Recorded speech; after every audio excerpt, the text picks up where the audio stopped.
नमस्कार, मैं हूं प्रियंका और आप देख रहे हैं राष्ट्रीय जगत विजन न्यूज। मेघालय की राजधानी शिलांग स्थित पूर्वी खासी हिल्स जिला सत्र न्यायालय ने बहुचर्चित राजा रघुवंशी हत्याकांड में आरोपी सोनम रघुवंशी और राज कुशवाहा को 14 दिन की न्यायिक हिरासत में भेजने के आदेश दिए हैं। दोनों आरोपियों को शनिवार को कड़ी सुरक्षा के बीच जिला सत्र अदालत में पेश किया गया।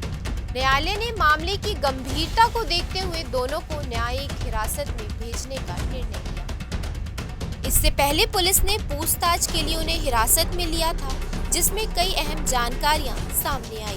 पुलिस सूत्रों के अनुसार हत्याकांड से जुड़े अन्य पहलुओं की जांच अभी जारी है और आने वाले दिनों में कुछ और गिरफ्तारियां संभव है। सुरक्षा एजेंसियां अब आरोपियों की कॉल डिटेल्स, आपसी संबंधों और घटना से जुड़े अन्य डिजिटल साक्ष्यों की जांच कर रही है।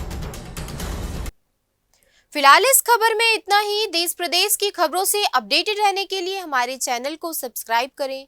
नए खबरों की नोटिफिकेशन के लिए बेल आइकॉन जरूर दबाएं। नमस्कार।